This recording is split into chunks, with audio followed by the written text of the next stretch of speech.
Hello everyone. स्वागत है आप सभी का आपके अपने YouTube channel real marriage centre पे, जहां हम लोग क्लास 6 से लेकर के 12th तक के सभी विषयों के कॉन्सेप्ट को समझते हैं। फिर कॉन्सेप्ट को अच्छे से समझ जाने के बाद उसके क्वेश्चन आंसर को भी बनाते हैं। आज हम लोग पढ़ने वाले हैं क्लास 8 के, जो 2025-26 सेशन में नया पुस्तक लॉन्च किया गया है। इस पुस्तक में गणित विषय के चैप्टर नंबर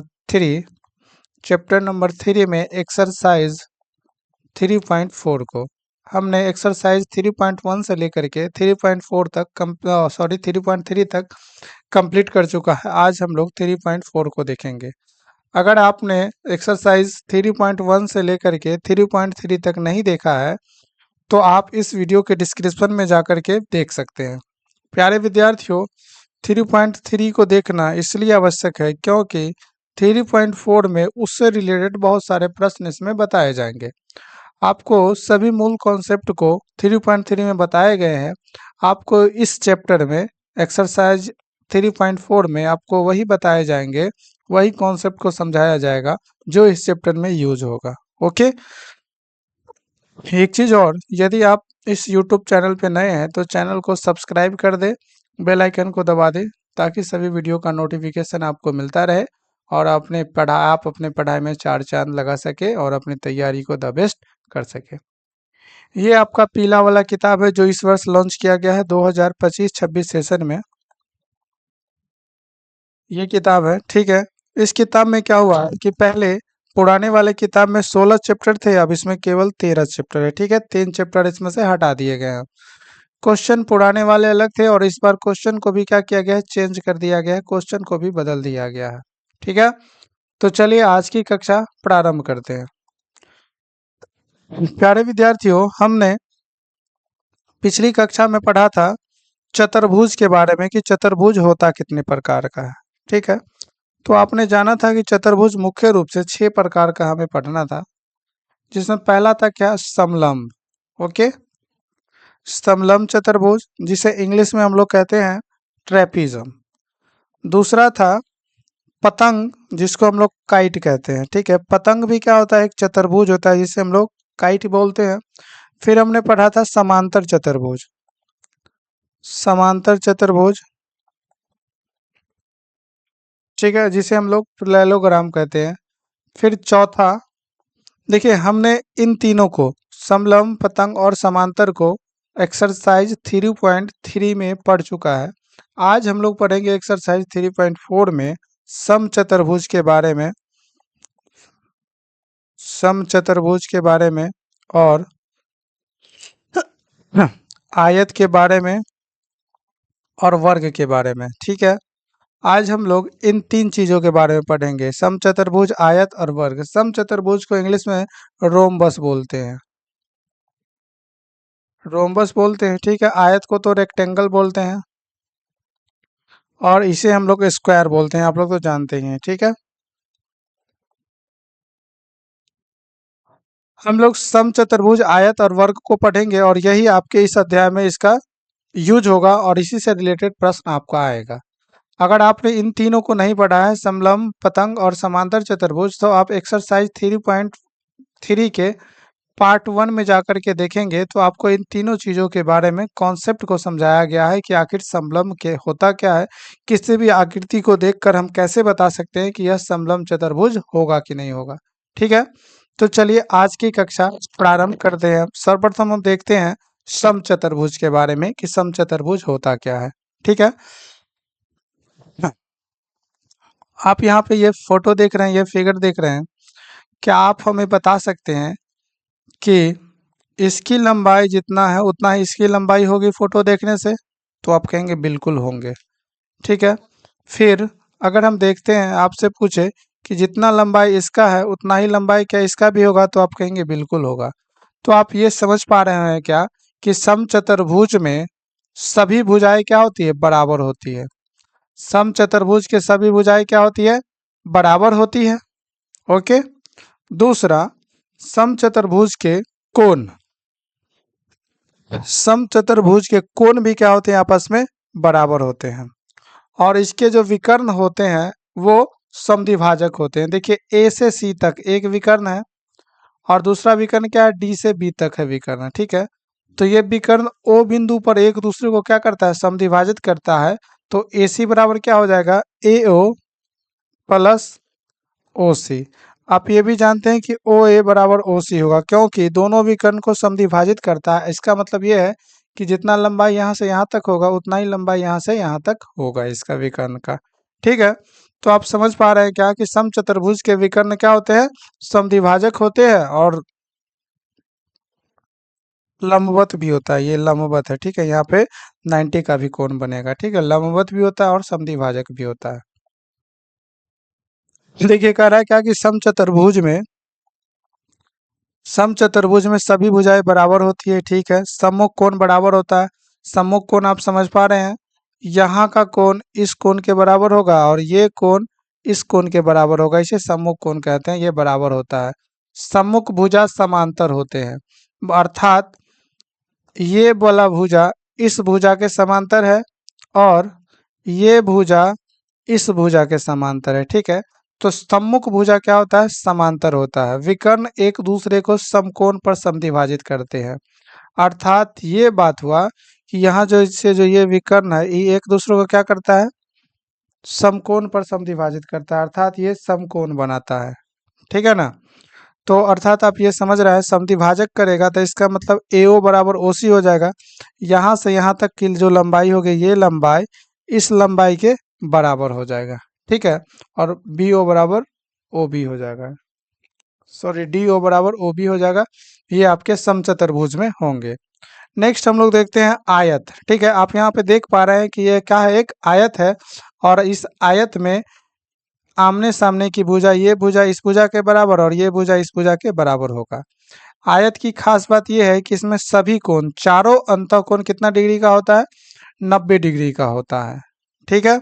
चलिए समझते हैं। यहाँ पे कह रहा है क्या कि ऐसा चतुर्भुज जिसकी सम्मुख भुजाएं बराबर हो तथा प्रत्येक अंतःकोण समकोण हो आयत कहलाता है। अर्थात ये जो सम्मुख भुजा क्या होती है, बराबर होती है, ये भुजा इसके, और प्रत्येक अंतःकोण कितने डिग्री का है, 90 डिग्री का। अर्थात ए बी बराबर क्या हो जाएगा, अगर ये भुजा को देखें तो ये भुजा इसके बराबर हो जाएगा, तो ए बी बराबर सी डी, और ये भुजा इसके बराबर हो जाएगा तो ए डी बराबर बी सी हो जाएगा, ठीक है। और प्रत्येक कोण इसमें कितना डिग्री का होगा, 90 डिग्री का। कह रहा है कि विकर्ण की लंबाई समान होती है। आयत में जो होते हैं दोनों विकर्ण क्या होते हैं, समान लंबाई के होते हैं, ठीक है। अर्थात ए सी, यहाँ से देखिए ए से सी के बीच की दूरी एक विकर्ण है, बराबर क्या हो जाएगा, बी डी। दोनों विकर्ण क्या है, समान है। फिर हम वर्ग को देखते हैं। आप यहाँ फिगर देख के बता सकते हैं क्या कि क्या ये वर्ग की सभी भुजा, ये भुजा ये और ये सभी भुजाएं क्या है, बराबर है। और सभी भुजा बराबर है तो सभी कोण भी क्या हो जाएगा, ये सभी कोण भी आपस में बराबर होंगे और ये भी समकोण पर एक दूसरे को समद्विभाजित करता है, अर्थात यहाँ पे 90 डिग्री का कोण बनता है, ठीक है। चारों भुजाएं क्या होती है, समान होती है, ठीक है। चारों कोण समकोण होते हैं। दोनों विकर्ण समान माप की होती है। दोनों विकर्ण की लंबाई क्या हो जाएगी, बराबर होगी। विकर्ण एक दूसरे को समद्विभाजित करते हैं, ठीक है। अर्थात जितना लंबाई यहाँ से यहाँ तक होगा उतना ही लंबाई यहाँ से यहाँ तक होगा। तो दोनों विकर्ण एक दूसरे को समद्विभाजित करता है, ठीक है। आइए अब प्रश्न को समझते हैं। आपने यहाँ पे देखा तीन चीजों को, ठीक है। एक समचतुर्भुज को समझा, दूसरा आयत को समझा, तीसरा वर्ग को समझा, ठीक है। आपका आपका तीन चीज हमने पिछले वीडियो में समझाया था, समलंब, पतंग के बारे में और समांतर चतुर्भुज के बारे में, ठीक है। आप इन चीजों को पढ़ चुके हैं पिछले वीडियो में, ठीक है। अगर आपने नहीं पढ़ा है तो आप उसे जा करके पढ़ लीजिए, तब इसमें आइए आपको अच्छे से समझ में आएगा। आइए पहले प्रश्न को समझते हैं। कह रहा है क्या कि बताइए कथन सत्य है या असत्य है, ठीक है। सत्य असत्य को हमें बताना है। ए नंबर देखिए, कह रहा है क्या कि सभी आयत वर्ग होते हैं। क्या ये सही बात है, नहीं, क्योंकि ये असत्य हो जाएगा। क्यों असत्य होगा, देखिए यह क्या है, एक आयत है और ये वर्ग है। तो देखिए आयत में इसकी लंबाई सामने की भुजाएं बराबर होती है, जबकि वर्ग में सभी भुजाएं क्या होते हैं, बराबर होते हैं। तो ये कथन क्या हो जाएगा, असत्य हो जाएगा। ठीक है। फिर बी नंबर देखते हैं, कह रहा है क्या कि सभी समचतुर्भुज समांतर चतुर्भुज होते हैं। तो ये बिल्कुल सत्य है, बिल्कुल सत्य है। ठीक है। देखिए समचतुर्भुज आपने पढ़ा अभी, ये क्या है, समचतुर्भुज है। और समचतुर्भुज की चारों भुजाएं क्या होती है, बराबर होती है। और आमने सामने की भुजा क्या होती है, समांतर होता है। आमने सामने का भुजा क्या है, समांतर है। ठीक है। और समांतर चतुर्भुज तो आप जानते ही हैं, कोई भी दो भुजा क्या हो, किसी भी चतुर्भुज के कोई भी दो भुजा पैरेलल हो, समांतर हो, तो वो समांतर चतुर्भुज कहलाता है। और यहाँ पे आप देख पा रहे हैं क्या कि ये समचतुर्भुज और इसके ये भुजा भी क्या है, समांतर है। तो ये क्या हो जाएगा, सत्य हो जाएगा। ठीक है।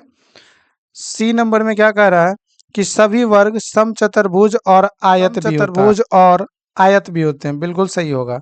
क्यों सही होगा, देखिए ये वर्ग है। ठीक है।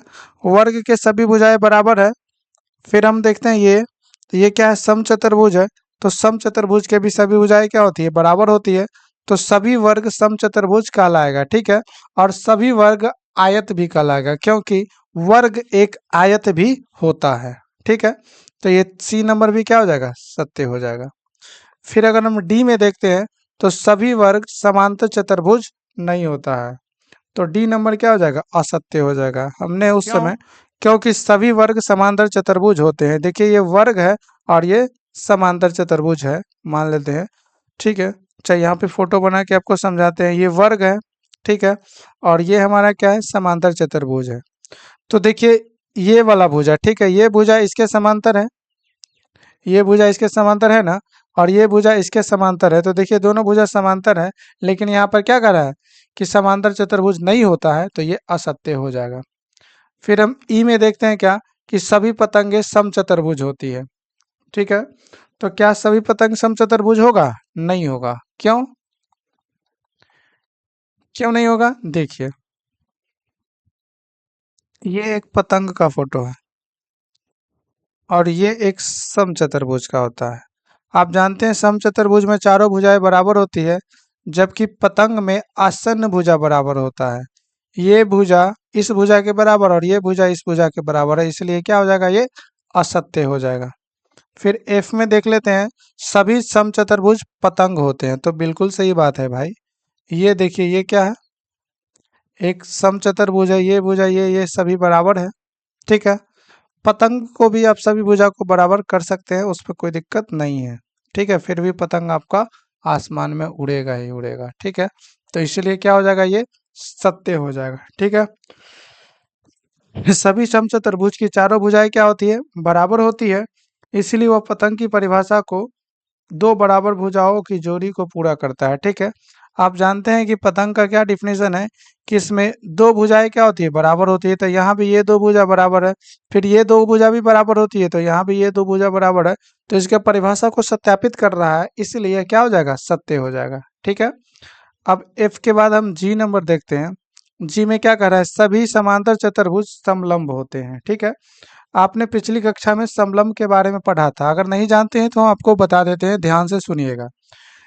समलंब किसे कहेंगे, तो समलंब ऐसा चतुर्भुज होता है जिसके सम्मुख भुजाओं के दो युग्म में से एक युग्म क्या होते हैं, समांतर होते हैं। जैसे कोई भी चतुर्भुज है तो इसमें दो युग्म होगा, मतलब इसमें चार भुजा होगा ना, तो आमने सामने का इसका भुजा ये एक युग्म हो गया, और इसके सामने का भुजा ये तो दो युग्म होगा। इस दोनों में से कोई एक भुजा अगर समांतर होगा तो वो समलंब चतुर्भुज कहलाएगा। ठीक है। तो क्या कह रहा है कि सभी समांतर चतुर्भुज समलंब चतुर्भुज होते हैं। तो ये क्या हो जाएगा, बिल्कुल सत्य हो जाएगा। ठीक है, समझ चुके होंगे आप। अब एच में देखते हैं, कह रहा है क्या कि सभी वर्ग समलंब होते हैं। तो ये बिल्कुल सत्य है भाई, ये वर्ग है, ये भुजा इसके समांतर है। और समलंब का परिभाषा आप लोग जानते हैं कि कोई भी दो भुजा समांतर हो समलंब कहलाएगा। और यहाँ पे तो ये दोनों भुजा एक दूसरे के समांतर, ये इसके समांतर है और ये इसके समांतर है। तो ये 100% सत्य हो जाएगा। ठीक है। तो आपने देखा इस प्रश्न में पहला आपका क्या हो जाएगा, ये असत्य हो जाएगा। फिर दूसरा ये हो जाएगा सत्य हो जाएगा, फिर तीसरा सत्य हो जाएगा, चौथा फिर क्या हो जाएगा डी नंबर असत्य हो जाएगा, फिर ई सत्य हो जाएगा, सॉरी ई क्या हो जाएगा असत्य हो जाएगा, फिर एफ कह रहा है सभी समचतुर्भुज पतंग होते हैं सत्य हो जाएगा, सभी समांतर चतुर्भुज समलंब होते हैं जी ये भी सत्य हो जाएगा, सभी वर्ग समलंब होते हैं ये भी सत्य हो जाएगा। ठीक है, आपने कारण के साथ सभी का देख लिया कि कौन असत्य होगा कौन सत्य होगा, क्यों सत्य होगा और क्यों असत्य होगा। ओके, चलिए अगले प्रश्न पे चलते हैं। कह रहा है इसमें उन सभी चतुर्भुजों की पहचान कीजिए जिसमें चारों भुजाएं बराबर लंबाई की होती है। ठीक है, तो जिसमें चारों भुजाएं बराबर लंबाई की होगी वो क्या कहलाएगा जी, समचतुर्भुज कहलाएगा। क्या कहलाएगा वो, समचतुर्भुज कहलाएगा। ये भुजा इस भुजा के बराबर है, ये इसके चारों भुजाएं क्या है आपस में बराबर है, तो या तो वो समचतुर्भुज होगा, नहीं तो आप जानते हैं वर्ग की भी चारों भुजाएं क्या होती है बराबर होती है, तो या तो समचतुर्भुज होगा नहीं तो वो वर्ग होगा। ठीक है, चलिए अगला कह रहा है कि चार समकोण हो, तो चार समकोण किस में होता है जी, आयत में होता है चार समकोण। ठीक है, एक समकोण दो समकोण तीन समकोण चार समकोण। ठीक है, तो आयत होगा, ये क्या हो जाएगा आयत हो जाएगा। उम्मीद करते हैं आपको समझ में आया होगा। अगला प्रश्न कर रहा है कि बताइए कैसे एक वर्ग चतुर्भुज है। ठीक है, आपको बताना है कि एक वर्ग कैसे चतुर्भुज होता है। आप जानते हैं अगर एक नंबर को हम देखें तो क्या करें कैसे, तो हम लिखेंगे क्या, क्योंकि वर्ग में कितनी भुजाएं होती है चार, तो लिखेंगे क्योंकि वर्ग की चार भुजाएं चार भुजाएं होती है इसीलिए वर्ग एक चतुर्भुज है। वर्ग एक क्या होगा चतुर्भुज है। जिस भी किसी आकृति में चार भुजा हो वो क्या कहलाएगा चतुर्भुज कहलाएगा। ठीक है, दूसरा कह रहा है कि एक समांतर चतुर्भुज, क्या वर्ग एक समांतर चतुर्भुज होता है, होता है बिल्कुल। क्यों होता है, क्योंकि क्योंकि क्योंकि वर्ग के वर्ग के सम्मुख भुजा सम्मुख भुजा समांतर होता है। वर्ग का जो सम्मुख भुजा क्या होता है समांतर होता है। जैसे ये वर्ग है, ये अगर ये एक वर्ग है तो इस वर्ग का ये भुजा इसके समांतर ये भुजा इसके समांतर होगा, तो वर्ग के सम्मुख भुजा क्या होते हैं समांतर होते हैं। ठीक है, फिर हम अगला देखते हैं तीसरा, एक समचतुर्भुज, क्या वर्ग एक समचतुर्भुज होता है, तो बिल्कुल होता है। क्योंकि देखेंगे क्या यहाँ पर, क्योंकि वर्ग की चारों भुजाएं बराबर लंबाई की होती है, क्योंकि वर्ग की चारों भुजाएं बराबर लंबाई की होती है,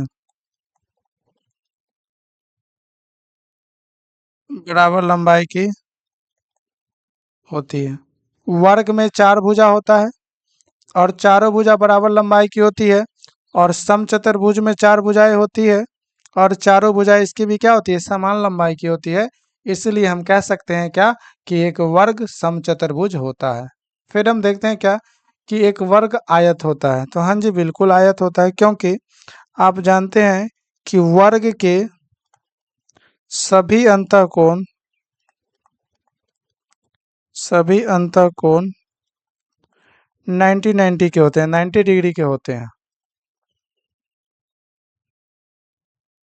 सिमिलरली तथा आयत के भी सभी कोण क्या होते हैं, आयत के सभी अंतःकोण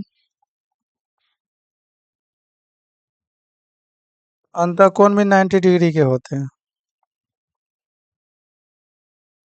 समझ गए इन चीजों को। चलिए अगला प्रश्न देखते हैं 3 नंबर। कह रहा है कि एक चतुर्भुज का नाम बताइए जिसके विकर्ण एक दूसरे को समद्विभाजित करते हो। बहुत इजी प्रश्न है भाई। मैथ्स को आपको क्या करना है, समझते हुए चलना है। अगर आप समझते हुए चलेंगे, एक एक चीज को बारीकी से ध्यान में रखेंगे, तो कहीं भी कभी भी आपको मैथ्स में प्रॉब्लम नहीं होगा। ठीक है, अगर आप नहीं समझेंगे, केवल उतारते चलेंगे, एक दूसरे में से छापते चले जाएंगे, तो कभी भी नहीं आने वाला है। यकीन कीजिए, आप थोड़ा सा ध्यान देंगे तो आपको बहुत बेटर रिजल्ट होगा। एक कहते हैं क्या कि आपके अंदर छुपे मैथ के डर को खाक कर देंगे, वरना खुद को जलाकर राख कर देंगे। ठीक है, चलिए शुरू करते हैं। पहला क्या है, एक दूसरे को समद्विभाजित करता है। आपको एक चतुर्भुज का नाम बताना है जिसके विकर्ण एक दूसरे को क्या करते हैं, समद्विभाजित करते हैं। तो सिंपल है, वो क्या हो जाएगा, समांतर चतुर्भुज हो जाएगा। समांतर चतुर्भुज, देखिए फोटो बना के बताते हैं आपको। ये क्या है, एक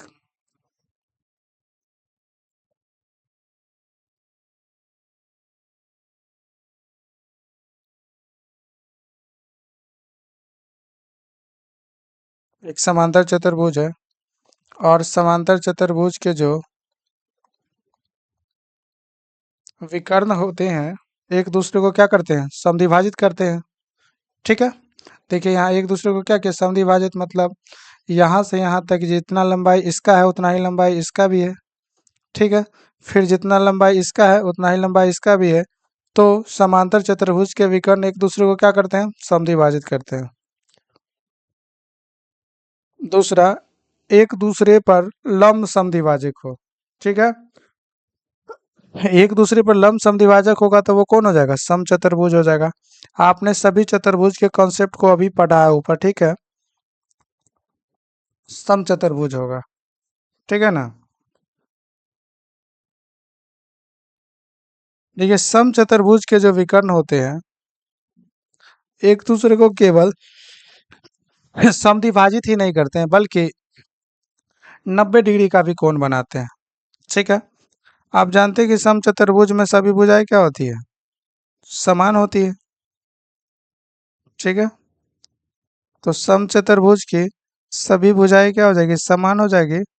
तो इसके विकर्ण भी क्या करते हैं, एक दूसरे को 90 डिग्री के एंगल पर मतलब डिवाइड करते हैं। ठीक है, काटते हैं, समद्विभाजक होते हैं। ठीक है, तो वो समचतुर्भुज हो जाएगा। फिर तीसरा क्या कह रहा है कि एक दूसरे का विकर्ण क्या हो जाए, बराबर हो जाए। सिंपल सा आपने अभी पढ़ा था कि आयत के विकर्ण एक दूसरे के क्या होते हैं, बराबर होते हैं। आयत के जो विकर्ण होते हैं वो एक दूसरे के क्या होते हैं, बराबर होते हैं। ये विकर्ण की लंबाई और वे दोनों विकर्ण की लंबाई क्या हो जाएगी, समान हो जाएगी। ठीक है, ये दोनों विकर्ण की लंबाई क्या हो जाएगी, आपस में बराबर हो जाएगी। तो ये क्या कहलाएगा, आयत कहलाएगा। ठीक है, देखिए पहला प्रश्न था, एक चतुर्भुज आपको बनाना है जिसके विकर्ण एक दूसरे के समद्विभाजित हो, तो वो चतुर्भुज कौन सा हो जाएगा, समांतर चतुर्भुज। जिसके विकर्ण एक दूसरे के लंब समद्विभाजक हो तो ये क्या हो जाएगा, समचतुर्भुज। विकर्ण बराबर हो तो ये क्या हो जाएगा, आयत हो जाएगा। अगला प्रश्न 5 नंबर ये कह रहा है कि एक आयत उत्तल चतुर्भुज है, कैसे। सिंपल है भाई, देखिए पहला, एक आयत उत्तल चतुर्भुज होगा क्योंकि क्योंकि आयत के आयत के सभी अंतःकोण सभी अंतःकोण 90 डिग्री का होता है। कितना का होता है, 90 डिग्री का होता है। ठीक है, और 90 डिग्री आप जानते हैं जो कि 180 डिग्री से क्या है, छोटा है।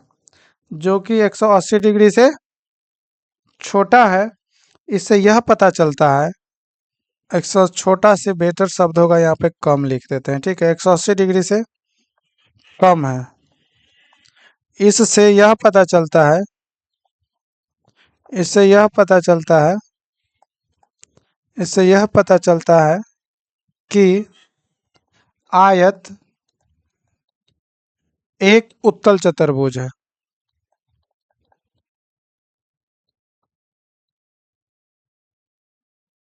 आयत क्या है, एक उत्तल चतुर्भुज है। ठीक है, आप अवतल चतुर्भुज और उत्तल चतुर्भुज के बारे में पढ़ चुके हैं पीछे। ठीक है, अगर आप नहीं समझ पा रहे हैं कि उत्तल क्या होता है, अवतल क्या होता है, तो देखिए यह एक आयत है और इस आयत को देखिए यहाँ पे उभरा हुआ है, ये भी उभरा हुआ है, ये भी उभरा हुआ है, यहाँ उभरा हुआ है। तो उभरा हुआ आकृति है तो यही इसलिए क्या कहलाएगा, ये उत्तल आकृति कहलाएगा। लेकिन अगर हम आपको इस तरह से बनाए, यहाँ पे ये एक आकृति बना दे ऐसे, तो देखिए यहाँ पर ये धंसा हुआ है, यहाँ भी धंसा हुआ है, तो ये क्या हो जाएगा, एक अवतल आकृति हो जाएगा। समझ पा रहे हैं आप? उत्तल का मतलब उभरा हुआ, अवतल का मतलब धंसा हुआ। तो आयत क्या है, एक उत्तल चतुर्भुज है। कैसे?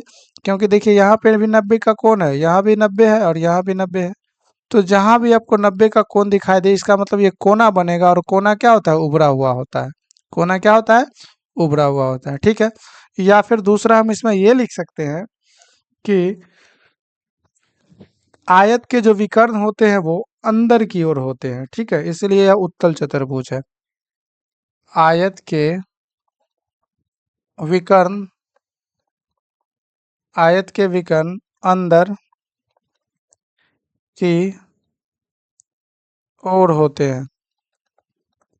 आयत के विकर्ण अंदर की ओर होते हैं, इसलिए आयत क्या है, इसलिए यह उत्तल चतुर्भुज होगा। क्या होगा, उत्तल चतुर्भुज होता है। ठीक है। चलिए अगला प्रश्न 6 नंबर का रहा है क्या कि एबीसी एक समकोण त्रिभुज है और ओ समकोण की सम्मुख भुजा का मध्य बिंदु है। बताइए कैसे ओ बिंदु ए तथा बिंदु ए कॉमा बी तथा सी के समान दूरी पर स्थित है।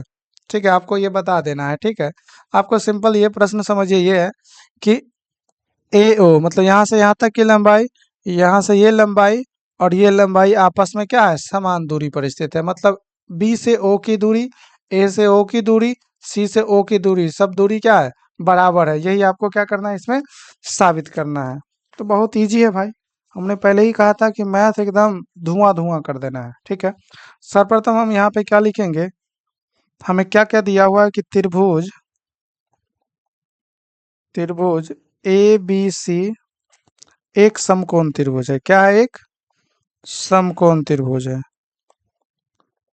एक समकोण त्रिभुज है। ठीक है, जिसमें अगर ये समकोण होगा तो अर्थात कोण बी बराबर कितना होगा, 90 डिग्री। जिसमें जिसमें कोण बी बराबर 90 डिग्री है, और ओ जो है ना, ओ और ओ त्रिभुज, त्रिभुज की विकर्ण, विकर्ण का मध्य बिंदु है। त्रिभुज के विकर्ण का मध्य बिंदु है। ठीक है, वो जो है इस त्रिभुज का जो विकर्ण है, इसका क्या है, मध्य बिंदु है।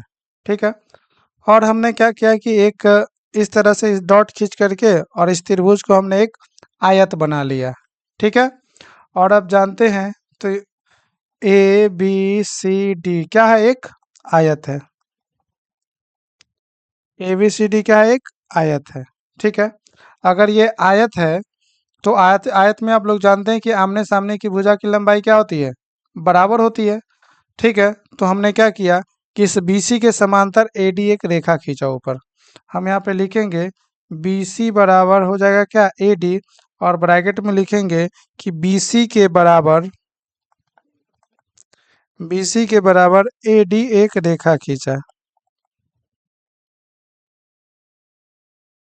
एक रेखा खींचा। ठीक है, फिर AB के बराबर BC, देखिए AB के बराबर DC, AB के बराबर क्या किया हमने, DC, DC एक रेखा खींचा, AB के बराबर DC एक रेखा खींचा। ठीक है, चलिए आप जानते हैं कि आयत का विकर्ण क्या होता है, आपस में बराबर होता है। तो एक विकर्ण क्या है, BD बराबर क्या हो जाएगा, AC। BD बराबर AC क्यों, क्योंकि क्योंकि आयत के विकर्ण बराबर होते हैं।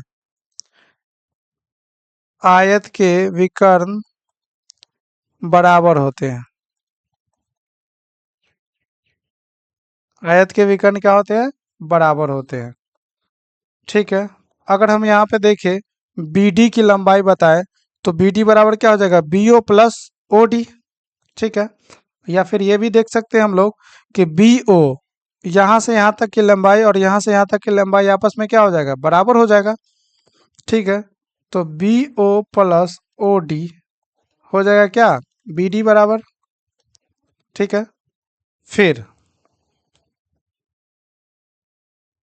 अगर हम यहाँ पे ए डी बराबर देखें तो ए डी बराबर क्या हो जाएगा, ए ओ प्लस ओ सी। ए ओ प्लस ओ सी बराबर बराबर ए सी। ठीक है, ए सी, ये है ए सी होगा। ठीक है, ए सी। ठीक है, आप समझ पा रहे हैं। एक चीज और ध्यान देंगे, क्या है ये, इसका समद्विभाजक है, अर्थात बी ओ बराबर क्या हो जाएगा, ओ डी। अर्थात बी ओ बराबर हो जाएगा ओ डी। ठीक है। फिर ए ओ बराबर ओ सी हो जाएगा, ए ओ बराबर ओ सी। ठीक है ना। अब देखिए विकर्ण आप जानते हैं क्या होता है, बराबर होता है, तो बराबर कर सकते हैं आप लोग। ए ओ बराबर ओ सी बराबर बी ओ बराबर ओ डी हो जाएगा। ठीक है, ये बराबर हो जाएगा। तो इससे यह स्पष्ट हो रहा है क्या, देखिए यहाँ पे ध्यान देंगे, एओ, ठीक है, ये एओ बराबर हमारे पास क्या है, ओ सी बराबर बी ओ बराबर ओ डी। ठीक है, एओ बराबर ओ सी बराबर बी ओ बराबर ओ डी। आप यहाँ पे देख पा रहे हैं क्या कि ओ से ए के बीच की दूरी एओ, ओ से बी के बीच की दूरी बी ओ और ओ से सी के बीच की दूरी ओ सी है, और ये तीनों आपस में बराबर है। तो इससे यह स्पष्ट हो रहा है क्या, इससे यह साबित होता है, इससे यह साबित होता है कि ओ बिंदु ए बी सी से समान दूरी पर है, ए बी सी से समान दूरी पर है। ठीक है, ये आपका क्या हो गया, साबित हो गया। उम्मीद करते हैं आप इसे अच्छे से समझ गए होंगे, और इस चैप्टर का ये लास्ट प्रश्न था। ठीक है, आइए हम ये देखते हैं 2 मिनट में मात्र कि हमने इस चैप्टर में क्या क्या पढ़ा, क्या क्या सीखा है। आपने सीखा समांतर चतुर्भुज के बारे में। ठीक है, तो ये समांतर चतुर्भुज का फोटो दिया गया है। कह रहा है क्या कि सम्मुख भुजाएं क्या होती है, बराबर होती है। ठीक है, तो अर्थात ये भुजा इसके बराबर और ये भुजा इसके बराबर है। ठीक है, सम्मुख कोण बराबर होते हैं, ये कोण इस कोण के बराबर है और ये कोण इस कोण के बराबर है।